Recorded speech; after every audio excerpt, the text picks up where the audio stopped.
अम, अक्सर जब हम किसी बीमारी या किसी फिजिकल प्रॉब्लम की बात करते हैं तो लगता है कि सब कुछ एकदम क्लियर होगा। जैसे मान लीजिए किसी की हड्डी टूटती है तो लोग डॉक्टर के पास जाते हैं, एक्सरे होता है और उस काली फिल्म पर एक सफ़ेद सी एक टेढ़ी लकीर दिख जाती है।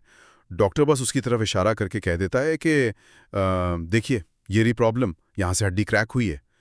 और सच कहूँ तो ये देखना बहुत तसल्ली देता है ना। बिल्कुल।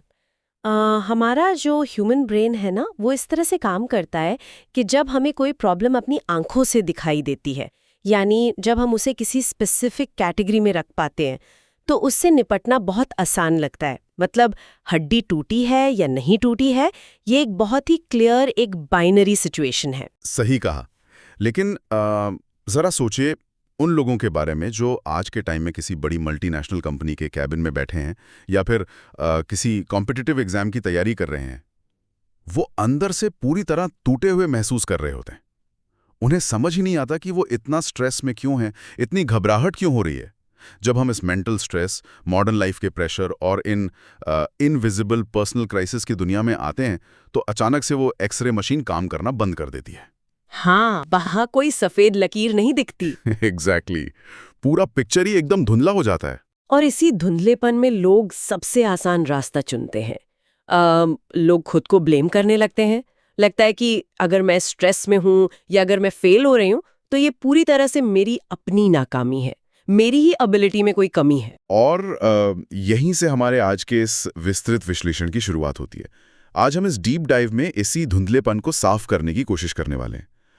हम जिन सोर्सेज के बेस पर आज बात कर रहे हैं, चाहे वो कैम्ब्रिज यूनिवर्सिटी प्रेस का एकेडमिक रिसर्च हो या यूपीएससी सोशियोलॉजी के कुछ बहुत ही डिटेल्ड नोट्स हों या सिंपली साइकोलॉजी के आर्टिकल्स और यहाँ तक कि इंडिया में काम कर रही टेलीमानस जैसी सुसाइड प्रिवेंशन हेल्पलाइंस का ग्राउंड डेटा हो, इन सबको मिलाकर एक बहुत ही इंटरेस्टिंग पिक्चर बनती है। वाकई बहुत ही आई ओपनिंग डेटा है ये सब। हाँ, और हमारा मिशन आज ये समझना है कि कैसे 1897 में फ्रांस के एक सोशियोलॉजिस्ट एमील डर्कहाइम के जो थॉट्स थे वो आज 21वीं सदी के करियर प्रेशर और हमारे इन इनविजिबल प्रॉब्लम्स को डिकोड करने की सबसे बड़ी चाबी कैसे हो सकते हैं। ये बहुत ही ज़रूरी टॉपिक है, क्योंकि डर्कहाइम में दुनिया को ये सोचने पे मजबूर कर दिया कि जिसे हम सिर्फ और सिर्फ अपनी पर्सनल प्रॉब्लम समझते हैं ना, वो शायद पर्सनल है ही नहीं।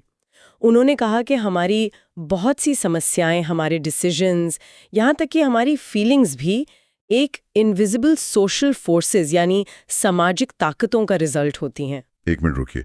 तो आप ये कह रहे हैं कि जो मैं महसूस कर रहा हूँ वो सिर्फ मेरे दिमाग की उपज नहीं है, बल्कि समाज मुझे वैसा फील करवा रहा है। ये तो थोड़ा अजीब लगता है सुनने में। डर्कहाइम ने इस बात को प्रूव कैसे किया? मतलब उनका मेन आइडिया आखिर था क्या? उनका जो सबसे बेसिक और रेवोल्यूशनरी आइडिया था वो थी सोशल फैक्ट्स या सामाजिक तथ्य की थ्योरी। डर्कहाइम ने कहा कि सोसाइटी में कुछ ऐसे काम करने के, सोचने के और फील करने के तरीके होते हैं जो किसी भी इंसान के बाहर एग्जिस्ट करते हैं। इंसान के बाहर? मतलब कैसे? यानी आप पैदा हो या ना हो, वो तौर तरीके सोसाइटी में पहले से ही मौजूद हैं और वो आप पर एक तरह का प्रेशर या कंट्रोल रखते हैं। क्या हम इसको थोड़ा और डिटेल में समझ सकते हैं? ये फैक्ट्स आखिर दिखते कैसे हैं रियल लाइफ में? देखिए, इसे समझने के लिए उन्होंने सोशल फैक्ट्स को दो पार्ट्स में डिवाइड किया। पहला है मटीरियल सोशल फैक्ट्स यानी भौतिक तथ्य। ये वो चीज़ें हैं जिन्हें आप एक्चुअली में देख सकते हैं, फील कर सकते हैं। जैसे किसी कंट्री का लीगल सिस्टम हो गया, पुलिस, कोर्ट्स, आर्किटेक्चर या हमारी एजुकेशन सिस्टम। अच्छा, तो ये सब चीजें एक्सटर्नली हमें कंट्रोल करती हैं। बिल्कुल, ये फिजिकली सोसाइटी को रेगुलेट करते हैं। ठीक है, जैसे कानून या पुलिस का डर मुझे कंट्रोल करता है, ये तो समझ आता है। और दूसरा पार्ट क्या है इसका? दूसरा पार्ट और भी इंटरेस्टिंग है, नॉन मटीरियल सोशल फैक्ट्स। ये पूरी तरह से इनविजिबल होते हैं, पर इनकी पावर ना मटीरियल फैक्ट से कहीं ज्यादा होती है। इसमें आते हैं सोसाइटी के मॉरल्स, हमारी वैल्यूज, ट्रेडिशंस। एक बहुत ही सिंपल सा एग्जाम्पल लेते हैं, क्यू में यानी लाइन में खड़े होना। हाँ, लाइन में लगना। हाँ, अब देखिए कहीं किसी लॉ बुक में ये तो नहीं लिखा ना कि अगर आप किसी कॉफी शॉप पर लाइन तोड़कर आगे जाएंगे तो आपको जेल हो जाएगी। नहीं, जेल तो नहीं होगी। लेकिन फिर भी आप लाइन में चुपचाप खड़े होते हैं, क्यों? क्योंकि अगर मैं लाइन तोड़ूंगा तो आसपास के लोग मुझे घूरेंगे, शायद कोई मुझे टोक दे या सबके सामने मेरी बेइज्जती हो जाए। मतलब वो जो पब्लिक प्रेशर है वही मुझे रोक रहा है वहां। एग्जैक्टली वही तो। वो क्यू में खड़े होने का जो रूल है ना, वो एक नॉन मटीरियल सोशल फैक्ट है। वो आपके दिमाग के बाहर एग्जिस्ट करता है, और अगर आप उसे तोड़ते हैं तो सोसाइटी आपको किसी ना किसी फॉर्म में पनिश करती है, चाहे वो लीगल सजा हो या फिर बस सोशल बॉयकॉट। ओह वाओ, मुझे ये सब सुनकर एक बड़ा इंटरेस्टिंग ख्याल आ रहा है। आप जो इस एक्सटर्नल प्रेशर की बात कर रही हैं, मुझे ऐसा लग रहा है जैसे आप ग्रेविटी की बात कर रही हैं। ग्रेविटी पूरी तरह से इनविजिबल होती है। हम हर दिन उसके साथ जीते हैं, हमें उसका पता भी नहीं चलता, लेकिन वो हमें जमीन से जोड़े रखती है। अब अगर कोई ये सोचे कि मैं तो बहुत आज़ाद हूं, मैं ग्रेविटी को नहीं मानता, और वो किसी ऊंची बिल्डिंग से छलांग लगा दे, तो क्या होगा? उसे बहुत भारी नुकसान उठाना पड़ेगा। बिल्कुल, उसे इस नेचुरल लॉ को तोड़ने का बहुत दर्दनाक रिजल्ट झेलना पड़ेगा। तो सोसाइटी के ये जो रूल्स हैं, ये भी एकदम उस ग्रेविटी की तरह ही काम कर रहे हैं, है ना? ये ग्रेविटी वाली एनालॉजी बहुत परफेक्ट है। और डर्कहाइम का सबसे बड़ा कंट्रीब्यूशन यही था कि उन्होंने सोशियोलॉजी को इस सोशल ग्रेविटी को मेजर करने का साइंस बना दिया। पता है, डर्कहाइम से पहले सोशियोलॉजी को ज्यादातर फिलॉसफी का ही हिस्सा माना जाता था। अच्छा, मतलब बस थियोरेटिकल था सब। हाँ, लोग बस बैठकर सोचते थे कि सोसाइटी ऐसी होनी चाहिए, वैसी होनी चाहिए। लेकिन डर्कहाइम ने पॉजिटिविज्म का यूज किया। पॉजिटिविज्म? इसे थोड़ा आसान भाषा में समझाइए ना। इसका मतलब है कि जैसे एक बायोलॉजिस्ट माइक्रोस्कोप के नीचे सेल्स को देखता है या एक फिजिसिस्ट ग्रेविटी को मेजर करता है, डर्कहाइम ने कहा कि हमें इन सोशल रूल्स को थिंग्स यानी वस्तुओं की तरह देखना चाहिए। हम इन्हें डेटा, स्टैटिस्टिक्स और साइंटिफिक तरीकों से माप सकते हैं। उन्होंने प्रैक्टिकली सोशियोलॉजी को एक प्रॉपर साइंस में बदल दिया। Make sense. लेकिन यहाँ मेरे दिमाग में एक सवाल और आ रहा है। अगर ये सोशल फैक्ट्स या सोसाइटी की ये ग्रेविटी हमें कंट्रोल करती है, तो टाइम के साथ इसमें चेंजेस भी तो आते होंगे, क्योंकि 1897 का जो फ्रेंच सोसाइटी था और आज 2026 का जो हमारा डिजिटल सोसाइटी है, वो तो एकदम अलग है। तो सोसाइटी इवॉल्व कैसे होती है और इसका कंट्रोल करने का तरीका कैसे बदलता है? इस सवाल का जवाब हमें डर्कहाइम के डिवीजन ऑफ लेबर यानी श्रम विभाजन की थ्योरी में मिलता है।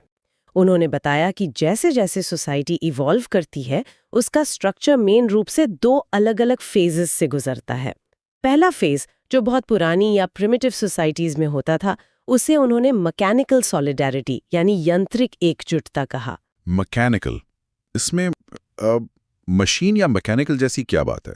मैकेनिकल इसलिए क्योंकि ऐसी सोसाइटी में सब कुछ एक जैसा काम करता है। इमेजिन कीजिए एक बहुत पुराने गांव को। वहां ऑलमोस्ट हर कोई एक ही काम कर रहा है, जैसे खेती। सबके थॉट्स एक जैसे हैं, सबके रिलीजियस बिलीफ्स एक हैं, सबकी वैल्यूज सेम हैं। वहां कलेक्टिव कॉन्शियस यानी सामूहिक अंतरात्मा इतनी स्ट्रांग होती है कि इंडिविजुअल की अपनी कोई अलग आइडेंटिटी ही नहीं होती। यानी पूरी सोसाइटी एक मशीन की तरह एक ही डायरेक्शन में चलती है।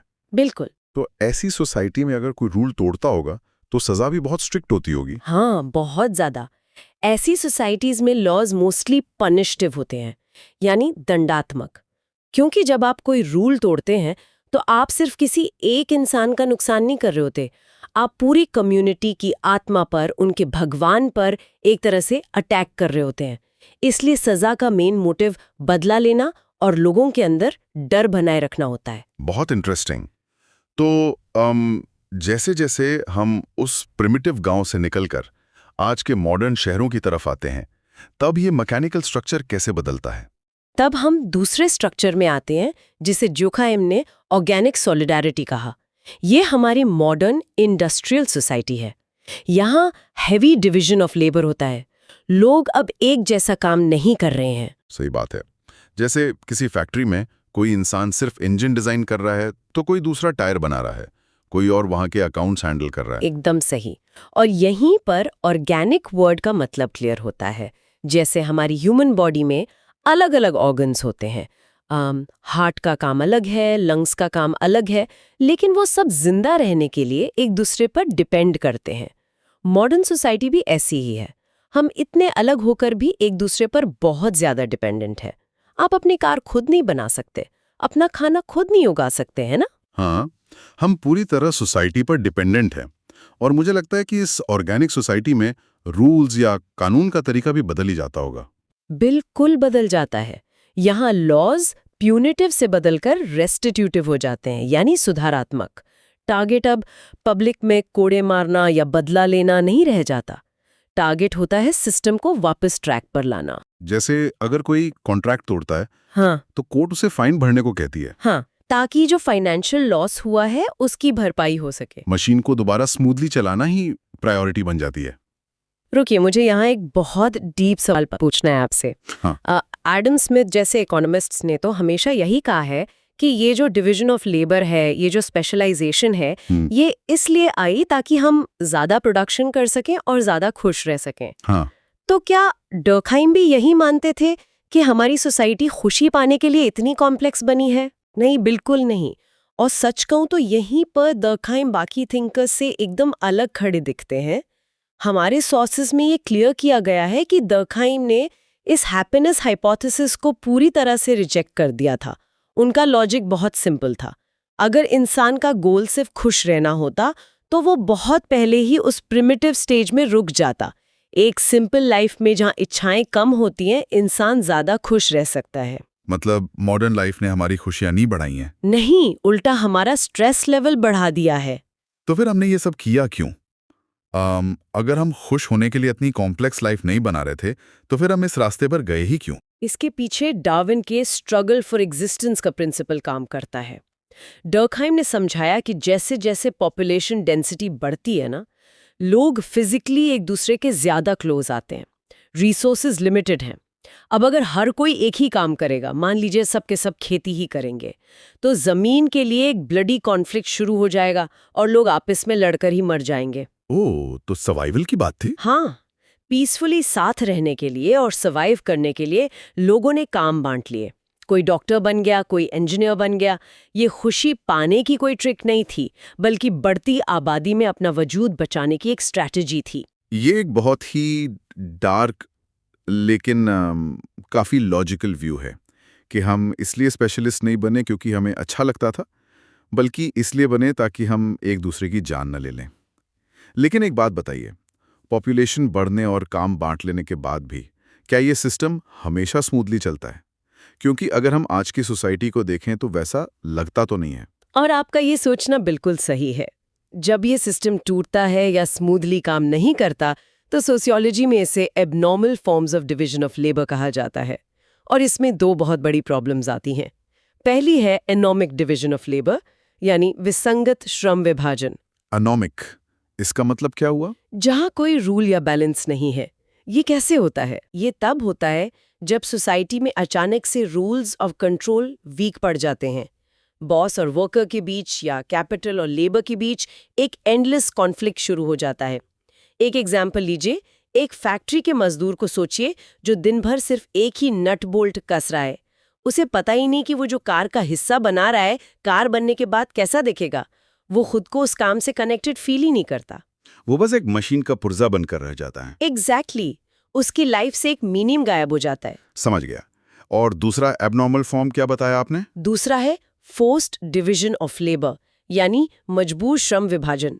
ये तब होता है जब सोसाइटी में नेचुरल टैलेंट की जगह ना गलत स्ट्रक्चर्स ले लेती हैं, जैसे पैसा, कास्ट या क्लास। बहुत ही टैलेंटेड इंसान को उसकी एबिलिटी के हिसाब से काम नहीं मिलता क्योंकि उसके पास उतना पैसा या कनेक्शंस नहीं है। और दूसरी तरफ अनडिजर्विंग लोग सिर्फ अपने प्रिविलेज की वजह से टॉप पोजीशंस पर बैठ जाते हैं। सही कहा ना? हाँ, और इससे सोसाइटी में एक बहुत ही गहरा एंगर और इनजस्टिस वाली फीलिंग पैदा होती है। अब मुझे थोड़ा थोड़ा समझ आ रहा है कि ये सारी चर्चा किस डायरेक्शन में जा रही है। जब रूल्स का ये स्ट्रक्चर टूटता है, जब डिजर्विंग लोगों को जगह नहीं मिलती, या जब कोई इंसान खुद को सिर्फ एक मशीन का हिस्सा समझने लगता है, जिसे दुर्खाइम एनॉमी कहते हैं, तो ये सिर्फ किसी फैक्ट्री की प्रोडक्शन को इफेक्ट नहीं करता। ये डायरेक्ट इंसान के दिमाग पर अटैक करता है। ये उसके लाइफ और डेथ का क्वेश्चन बन जाता है। बिल्कुल। और यहीं से हम दुर्खाइम के सबसे फेमस, सबसे कंट्रोवर्शियल लेकिन सबसे इम्पॉर्टेंट काम की तरफ आते हैं, उनकी सुइसाइड यानी आत्महत्या पर की गई स्टडी। देखिए, पूरी दुनिया में सुइसाइड को हमेशा एक बहुत ही पर्सनल, बहुत ही प्राइवेट डिसीजन माना जाता था, एक प्योर साइकोलॉजिकल स्टेट। हाँ, अक्सर लोग ये सोचते हैं। लेकिन डर्कहाइम ने हजारों पुलिस रिकॉर्ड्स और डेटा को एनालाइज करके ये प्रूव कर दिया कि ये जो सबसे पर्सनल लगने वाला एक्ट है ना, ये भी एक्चुअली इन्हीं बाहरी सोशल फोर्सेस का रिजल्ट होता है। अब जो ये सोसाइटी की फोर्सेस की बात कर रही हैं, इंटीग्रेशन यानी एकीकरण और रेगुलेशन यानी विनियमन, मेरे दिमाग में अचानक एक गिटार का इमेज बन रहा है। मान लीजिए अगर हम इंसान को गिटार का एक तार या स्ट्रिंग मान लें और इस पूरी सोसाइटी को गिटार, तो अगर वो तार बहुत ज्यादा ढीला होगा तो क्या होगा? उसमें कोई धुन नहीं बजेगी, कोई म्यूजिक नहीं आएगा। और अगर उस तार को बहुत ज्यादा टाइट कर दिया जाए, उस पर हद से ज्यादा प्रेशर डाल दिया जाए, तो वो आखिर में टूट जाएगा। वाह, ये गिटार और स्ट्रिंग वाली एनोलॉजी दुर्कहाइम के क्लासिफिकेशन को बहुत ही ब्यूटीफुली एक्सप्लेन करती है। उन्होंने सच में सुइसाइड को इन्हीं दो फोर्सेस यानी इंटीग्रेशन की तार कितनी जुड़ी हुई है और रेगुलेशन की तार कितनी टाइट है, इसी बेस पर 4 टाइप्स में डिवाइड किया है। अच्छा, तो अगर हम उस ढीले तार की बात करें जहां इंसान का सोसाइटी से कनेक्शन बहुत वीक है, तो वो कौन सी स्टेट होती है? उसे दुर्कहाइम ने ईगोइस्टिक सुइसाइड कहा है। ये तब होता है जब सोसाइटी में इंटीग्रेशन बहुत कम हो जाता है। इंसान सोसाइटी से एकदम कट ऑफ हो जाता है। उसे लगने लगता है कि उसके होने या ना होने से किसी को कोई फर्क ही नहीं पड़ता। दुर्कहाइम ने अपने डेटा में एक बहुत ही शॉकिंग चीज नोटिस की थी इस बारे में। क्या? उन्होंने देखा कि कैथोलिक और जूइश लोगों के कंपैरिजन में प्रोटेस्टेंट क्रिश्चियंस में सुइसाइड का रेट काफी ज्यादा था। ऐसा क्यों? क्या ये उनकी किसी रिलीजियस बिलीफ की वजह से था? नहीं, ये रिलीजियस बिलीफ की वजह से नहीं, बल्कि उनके सोशल स्ट्रक्चर की वजह से था। प्रोटेस्टेंट रिलीजन में इंडिविजुअलिज्म पर बहुत जोर दिया जाता था। वहाँ इंसान डायरेक्ट भगवान से जुड़ता था। उनमें कम्युनिटी रिचुअल्स कम होते थे, जबकि कैथोलिक्स और जूज में लोग कलेक्टिवली प्रे करते थे, एक दूसरे की लाइफ में बहुत डीपली इन्वॉल्व रहते थे। अच्छा, तो वो जो कम्युनिटी का बॉन्ड था वो एक सेफ्टी नेट की तरह काम करता था। बिल्कुल, जब भी लाइफ में कोई क्राइसिस आता तो पूरी कम्युनिटी उनके साथ खड़ी होती थी। इगोइस्टिक सुसाइड इसी सेफ्टी नेट या प्रोटेक्शन के टूटने का नतीजा है। बहुत खूब। अब इसका ठीक ऑपोजिट सोचते हैं। अगर तार बहुत ज्यादा ढीला होने से टूटता है, तो क्या होगा अगर इंसान अपने ग्रुप से इतना ज्यादा जुड़ जाए कि उसकी अपनी कोई इंडिविजुअल आइडेंटिटी ही ना बचे? ये एल्ट्रुइस्टिक सुसाइड या परोपकारी आत्महत्या कहा गया है। यहाँ ना इंटीग्रेशन इतना ज्यादा हो जाता है कि इंसान सोसाइटी या ग्रुप के सामने खुद की वैल्यू जीरो मान लेता है। वो तार इतना टाइट हो जाता है कि ग्रुप के लिए अपनी जान कुर्बान करना ही उसे अपना इकलौता ड्यूटी लगने लगता है। ओह, इसका कोई रियल लाइफ एग्जाम्पल है क्या हमारे पास? इसका सबसे क्लियर एग्जाम्पल है वर्ल्ड वॉर 2 के Japanese kamikaze pilots. Wait, kamikaze pilots? वो जो अपने प्लेन्स क्रैश कर देते थे? हाँ बिल्कुल, जो अपनी कंट्री और एम्परर के लिए खुशी खुशी अपने फाइटर प्लेन्स को दुश्मन के शिप से टकरा देते थे। या फिर जो रिलीजियस या पॉलिटिकल सुसाइड बॉम्बर्स होते हैं, उनके लिए ग्रुप की आइडियोलॉजी उनकी अपनी लाइफ से कहीं ज्यादा बड़ी और इम्पोर्टेंट होती है। ये तो हो गया इंटीग्रेशन का मामला।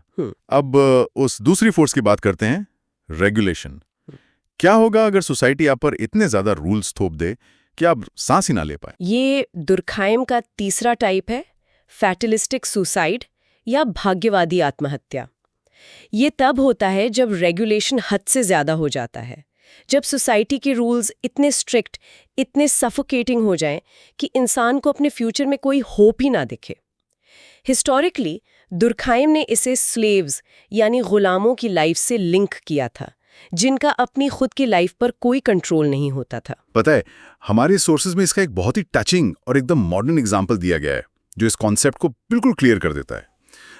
साउथ कोरियन एंटरटेनमेंट इंडस्ट्री और वहाँ के पॉप स्टार्स जैसे के पॉप सिंगर किम जोंग हन का केस। हाँ, वो केस इस थ्योरी पर एकदम परफेक्टली फिट बैठता है। मैंने इसके बारे में डिटेल में पढ़ा है। इन यंग आर्टिस्ट्स को ना बहुत ही छोटी उम्र में ट्रेनी के रूप में साइन कर लिया जाता है और फिर उन पर जो रूल्स लगाए जाते हैं वो एक नॉर्मल आम इंसान इमेजिन भी नहीं कर सकता। उनका फ़ोन यूज़ करना, उनका डाइट, उनका वेट, वो किससे मिल सकते हैं, किसको डेट कर सकते हैं, ये सब कुछ 15-15 साल के स्ट्रिक्ट कॉन्ट्रैक्ट से बंधा होता है। सही कह रहे हैं आप, उनके पास प्रैक्टिकली अपनी कोई फ्रीडम नहीं बचती। और जब ये घुटन, ये कंट्रोल उनकी बर्दाश्त से बाहर हो जाता है तो ये ओवर रेगुलेशन सच में जानलेवा साबित होता है। बिल्कुल, यही फेटलिस्टिक सुसाइड का रियल फॉर्म है।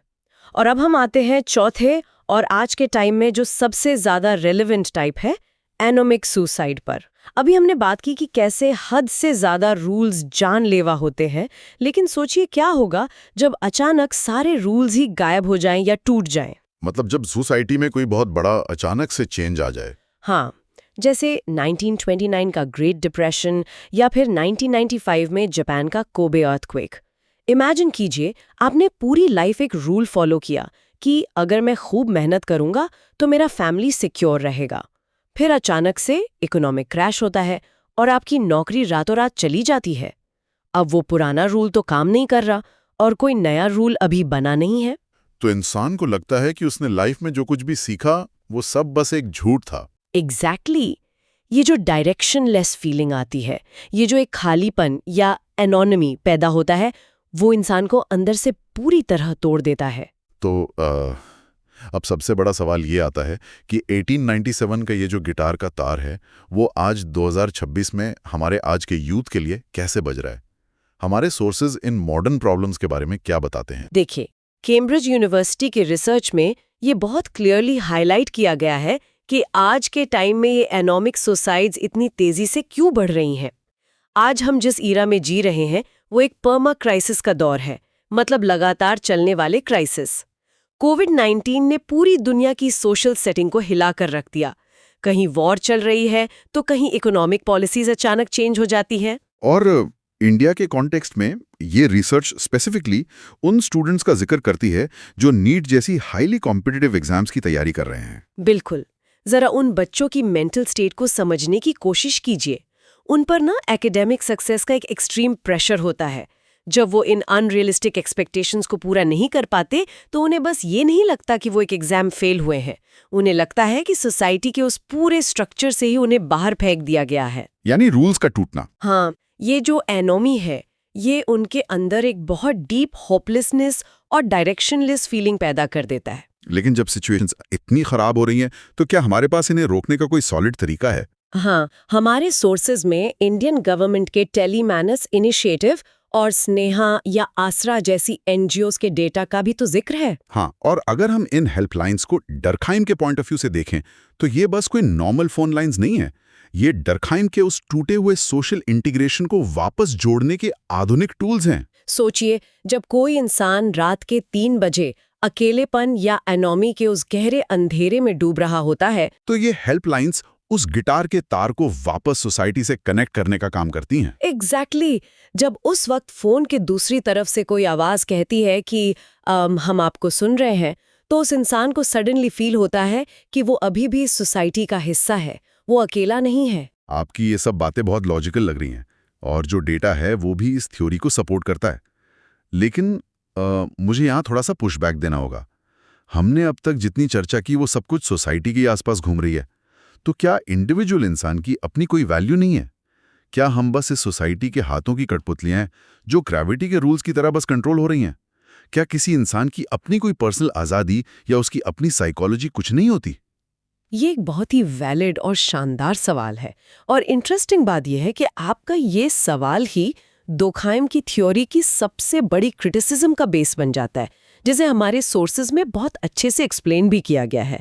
असल में दोखाइम की ये थ्योरी बहुत ज्यादा डिटर्मिनिस्टिक मानी जाती है। डिटर्मिनिस्टिक मतलब ओवर डिटर्मिनिस्टिक? हाँ, अति निर्धारित।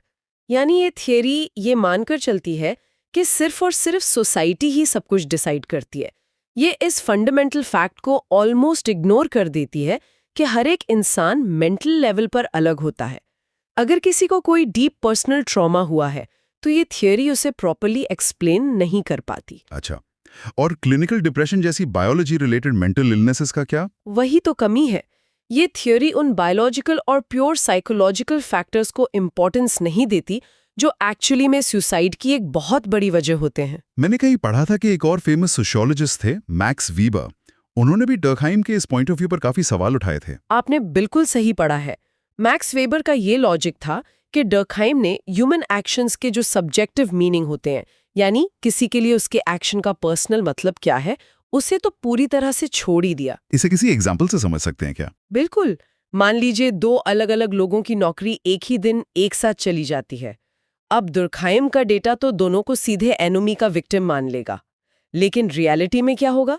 एक इंसान इसे दुनिया का अंत मानकर पूरी तरह टूट सकता है, जबकि दूसरा इंसान शायद इसे एक अपॉर्चुनिटी, एक नए बिजनेस को शुरू करने की आजादी की तरह देख सकता है। सही बात है। वो उस इवेंट को कैसे प्रोसेस कर रहा है वो अलग हो सकता है। हाँ, और उस इवेंट का उस इंसान के लिए इंटरनल मीनिंग क्या है, ये दुर्खाइम के पूरे डेटा में कहीं भी मेजर नहीं होता। और हमें ये भी नहीं भूलना चाहिए कि ये सारी थियरी, ये सारा डेटा 1890s के यूरोप पर बेस्ड है। क्या हम उस 19वीं सदी के यूरोपियन माइंडसेट को आज 21वीं सदी के इंडियन या एशियन कल्चर्स पर डायरेक्टली कॉपी पेस्ट कर सकते हैं? मुझे लगता है नहीं। नहीं, एब्सोल्युटली नहीं। हर कल्चर के अपने डायनामिक्स होते हैं, अपनी कॉम्प्लेक्सिटीज होती है, लेकिन इन सारी क्रिटिसिज्म्स के बाद भी हम डर्कहाइम के इस ओरिजिनल और मास्टर स्ट्रोक आइडिया को डिनाई नहीं कर सकते। उन्होंने दुनिया को पहली बार ये सोचने पर मजबूर ज़रूर किया कि मेंटल हेल्थ सिर्फ किसी के दिमाग के अंदर की प्रॉब्लम नहीं है, ये हमारे आपस के रिलेशंस, हमारे माहौल और सोसाइटी के रूल से बहुत डीपली जुड़ी हुई है। तो अगर हम अपनी इस पूरी इन-डेप्थ चर्चा को समराइज करना चाहें तो आखिर में मेन टेकअवे क्या निकलता है? मेन टेकअवे यही है कि इंडिविजुअल और सोसाइटी के बीच एक बहुत ही गहरा इनविजिबल कनेक्शन होता है। हम लाइफ में जो भी सक्सेस अचीव करते हैं या जिन भी फेलियर्स का सामना करते हैं, वो आइसोलेटेड नहीं होते। वो पूरी तरह से सिर्फ हमारी अकेले की जिम्मेदारी नहीं होते। वो उस सोशल फैक्ट का हिस्सा होते हैं जिस हवा में हम सांस ले रहे हैं। जब हम इस बात को समझ लेते हैं ना, तो हम अपनी पर्सनल प्रॉब्लम्स को एक मच वाइडर पर्सपेक्टिव से देख पाते हैं। सही कहा। हमारे जो लिसनर्स लगातार नए टॉपिक्स को डिटेल में समझने आते हैं, मुझे लगता है उनके लिए इस बात को समझना एक बहुत बड़ी रिलीफ हो सकती है। आज जब हम हर तरफ से एंडलेस इन्फॉर्मेशन, सोशल मीडिया और एक्सपेक्टेशंस के बोझ तले दब रहे हैं, तो ये एनोमी का कॉन्सेप्ट हमें अपने आप पर सारा ब्लेम डालने से बचा सकता है। अगर आज कोई बहुत डायरेक्शन लेस या लॉस्ट फील कर रहा है, तो शायद रुककर ये सोचने की ज़रूरत है कि हे, शायद मुझ में कोई कमी नहीं है, शायद मेरे आसपास का सोशल फ्रेमवर्क ही थोड़ा हिला हुआ है। बिल्कुल, और यही पर्सपेक्टिव हमें सोसाइटी की तरफ वापस मुड़ने की ताकत देता है। जब हमें समझ आता है कि हमारा वो कनेक्शन वाला तार ढीला हो गया है, तो हम अपने दोस्तों, कम्युनिटी सपोर्ट या हेल्पलाइंस के जरिए उस इंटीग्रेशन को दोबारा रिपेयर कर सकते हैं। बहुत ही पावरफुल थॉट है ये। और इस डिस्कशन को रैप अप करने से पहले मैं चाहता हूं कि हम एक नए और शायद थोड़े से अनसेटलिंग ख्याल पर फोकस करें, जो ये सब डेटा देखने के बाद मेरे दिमाग में आया था। अच्छा, वो क्या है? आज हम जिस सुपर कनेक्टेड डिजिटल दौर में हैं, हम टेक्निकल लेवल पर दुनिया के हर हिस्से से जुड़े हैं, है ना? सोशल मीडिया पर हमारे सैकड़ों हजारों फॉलोअर्स हो सकते हैं, लेकिन अगर ग्राउंड रियलिटी देखें, फिजिकली लोग पहले से कहीं ज्यादा अकेले और आइसोलेटेड हैं। तो मेरा सवाल ये है कि क्या ये पॉसिबल है कि हम अनजाने में ही एक डिजिटल एनोमी क्रिएट कर रहे हैं? Digital anomie? वाह, ये तो एक बहुत ही कॉम्प्लेक्स कॉन्ट्रडिक्शन हो गया। वही तो। और एक ऐसा नया, कंप्लीटली इनविजिबल अकेलापन, जिसकी कल्पना शायद दुर्खाइम ने 1897 में कभी ख्वाबों में भी नहीं की होगी। ये थॉट वाकई में हमें ये सोचने पर मजबूर करता है कि आने वाले टाइम में हमारी सोसाइटी कहाँ जा रही है, और क्या हम एज अ कम्युनिटी इस नए डिजिटल एनोमी के साइड इफेक्ट से डील करने के लिए रेडी हैं भी या नहीं। बिल्कुल, और यही वो ओपन क्वेश्चन है जिसके साथ आज हम सबको छोड़ना चाहते हैं। अगर हम आज के अपने पहले एग्जाम्पल, उस एक्सरे वाली बात पर वापस जाएं, तो हाँ, शायद मेंटल हेल्थ का वो एक्सरे आज भी पॉसिबल है, पर अब उस सफ़ेद लकीर को देखने की शर्त यह है कि हमें सिर्फ उस टूटी हुई हड्डी को नहीं, बल्कि उस सोसाइटी को भी बहुत ध्यान से देखना होगा जिसने उस हड्डी पर इतना प्रेशर डाला। जब हम बाहर के समाज और अंदर के इंसान दोनों को एक साथ समझेंगे, सिर्फ तभी एक रियल और परमानेंट सोल्यूशन मिल